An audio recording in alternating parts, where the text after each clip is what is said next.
Riavako malala ao amin'ny tompo, ampitomboana ao aminareo ny fahasoavana sy ny fiadanana avy amin'ilay Andriamanitra iray sy Jesoa Kristy tompontsika. Amen. Hivavaka isika.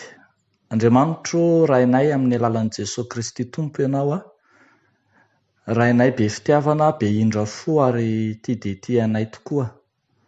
Asehonao miariary isan'andro, isan'ora, isa-minitra, isa-tsegondra eo amin'ny fiainanay izany fahasoavanao izany. Ary amin'ity anio ity dia mbola asehonao aminay indray ny famondram-ponao tsy hitalana ao amin'ny Jesoa Kristy ilay tompo tianay, ilay ekenay ho Mesia rahateo. Koa raha iaino ny teninao izahay anio a, dia anapaka ao am-ponay anie ny teninao a, andehananay amin'ny fahamarinanao. Amin'ny anaran'i Jesoa Kristy tomponay. Amen.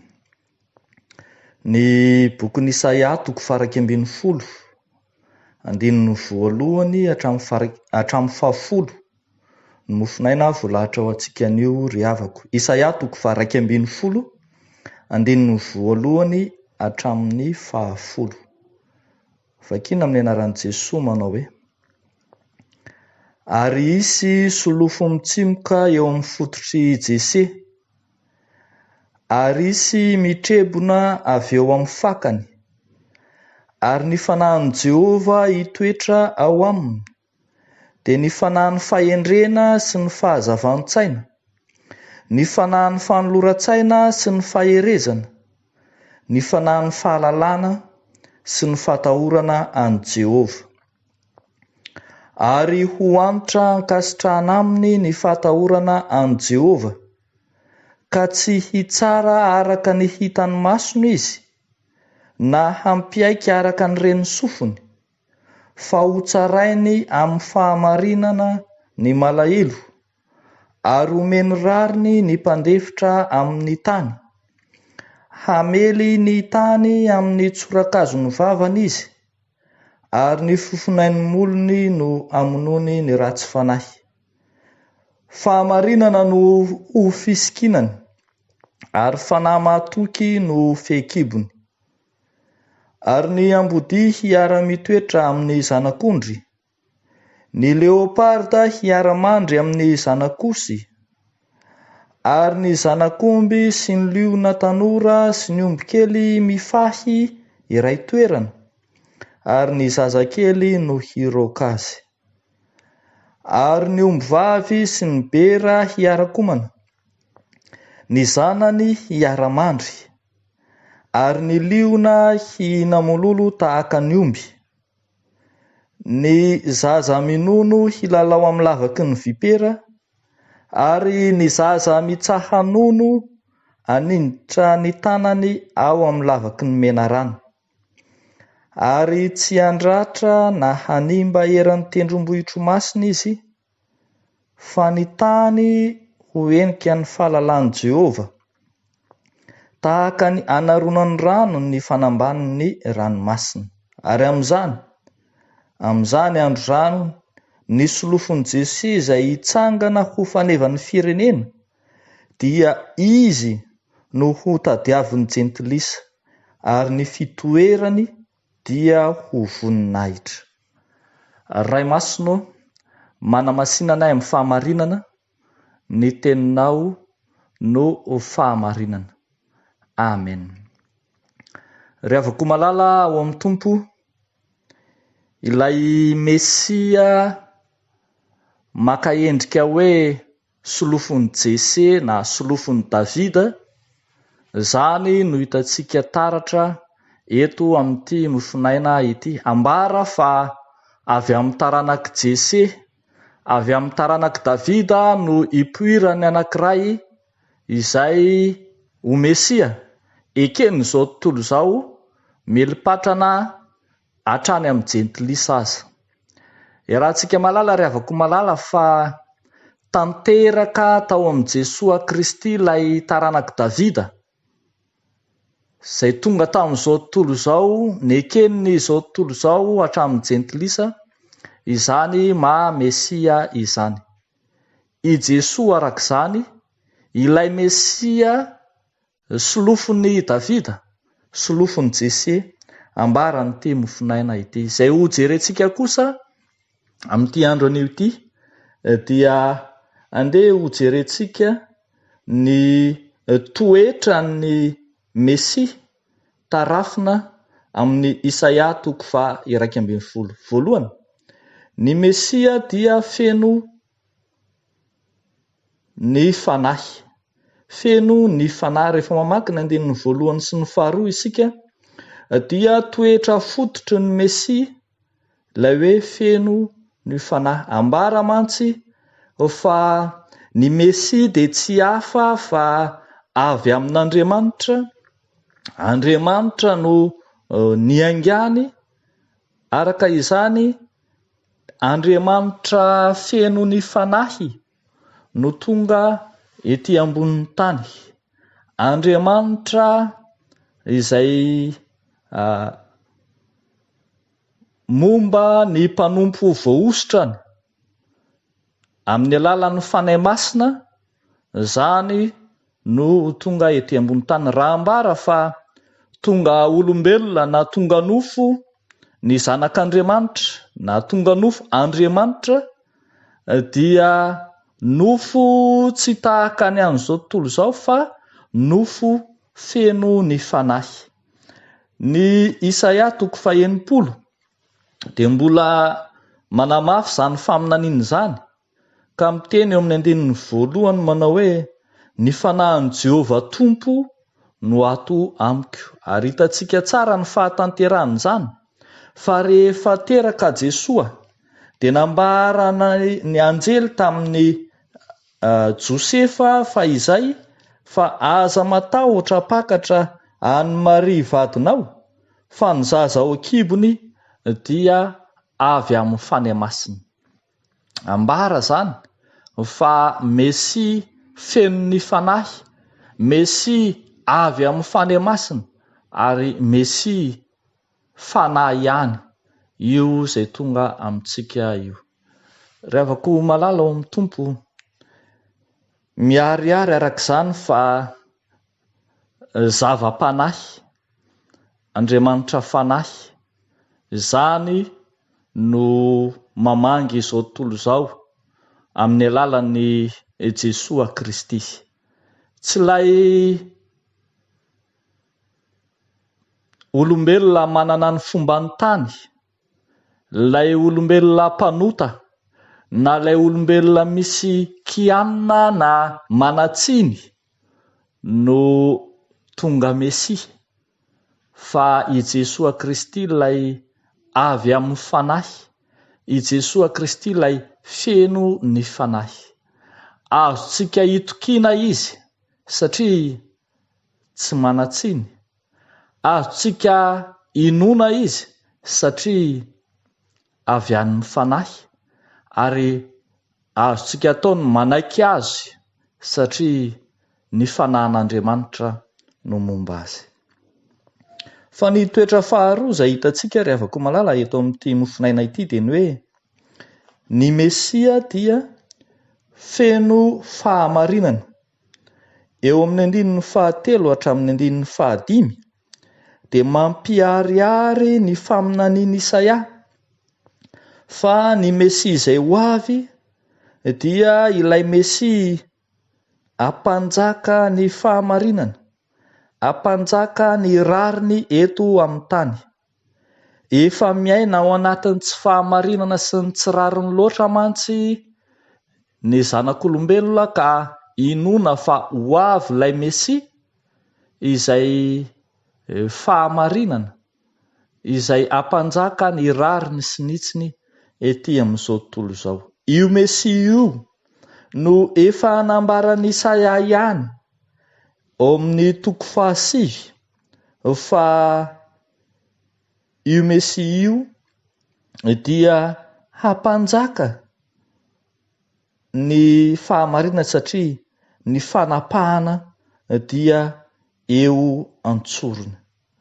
Rehavako malala ao amin'ny Tompo, faminaniana maro be no milaza ny maha izy azy ny Mesia Ary ao anatin'izany ny fitondrany ity fahamarinana ity, ka itenen'ny Isaia 120 manao hoe Jehova efa nanositra itoro-teny somafaly amin'ny mpanefitra, haniraka azy, hanasitrana ny torotoro fo, hitory fanafahana amin'ny baba, hamoakany ao an-tranomaizina ho amin'ny mazava, hitory taona kasitran'i Jehova, sy ny sisa izany hoe tena hitondra ny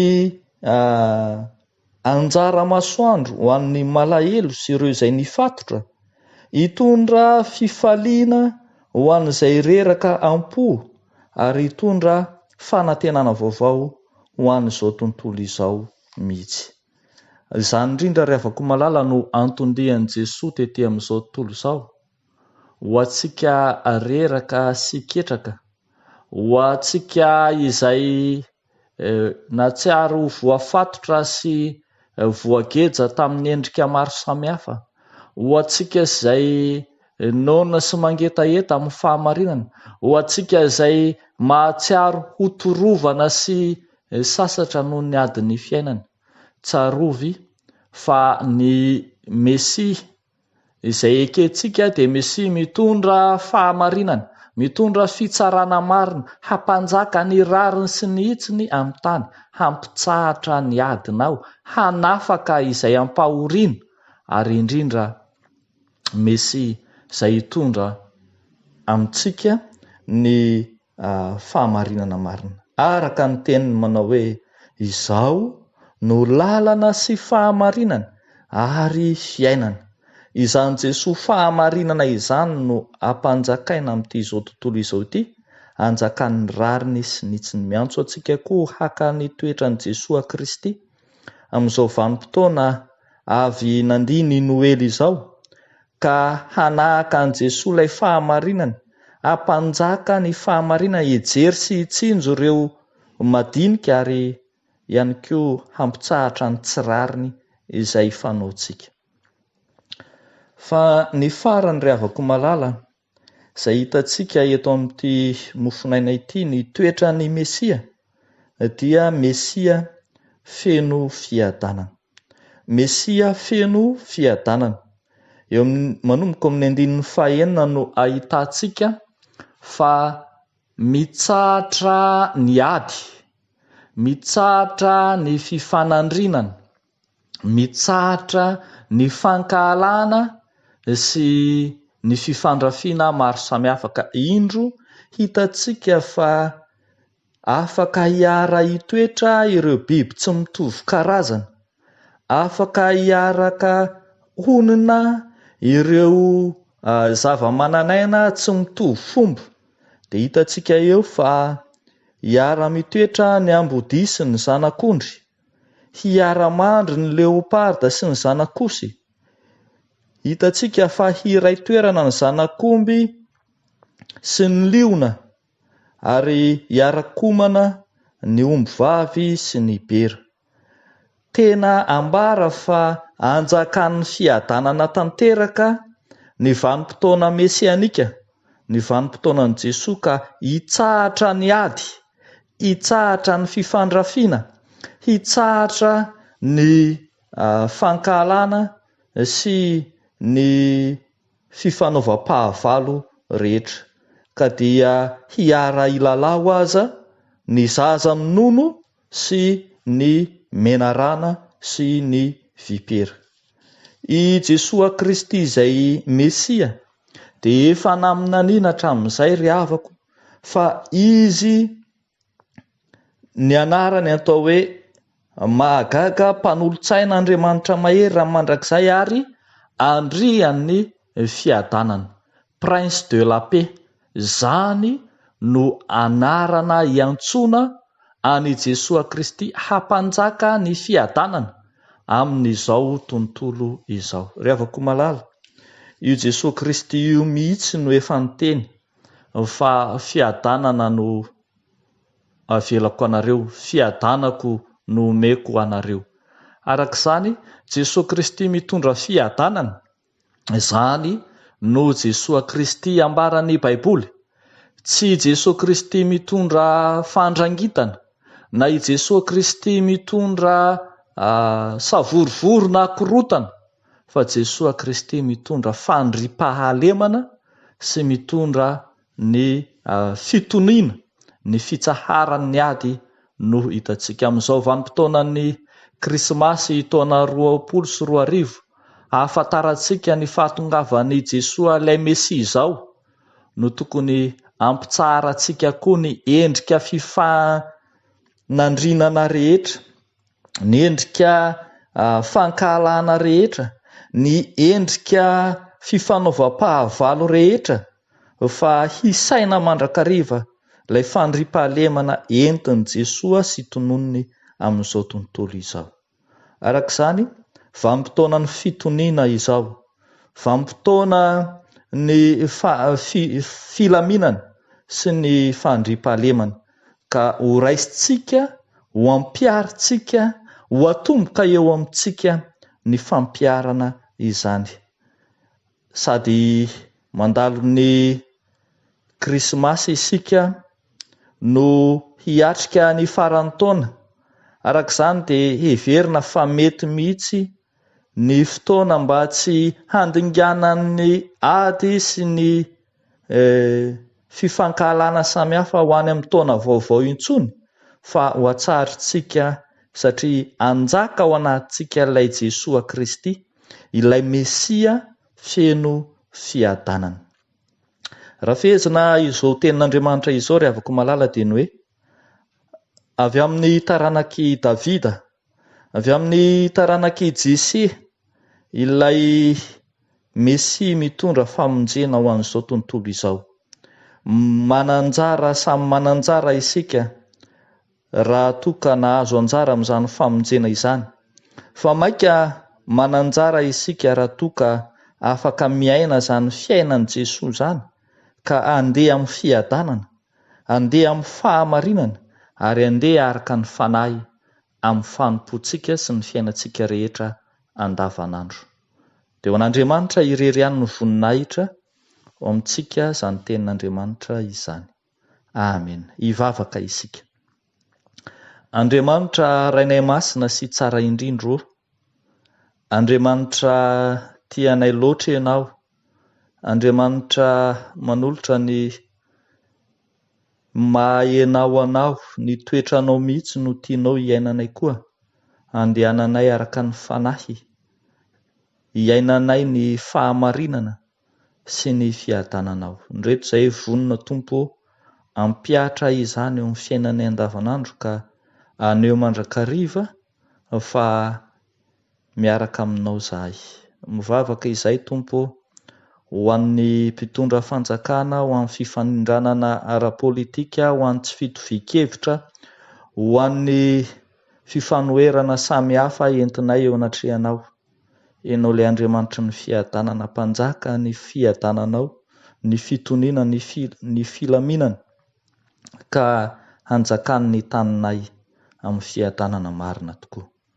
Ataonay sy angatanay amin'ny anaran'i Jesosy izany vavaka izany. Amen.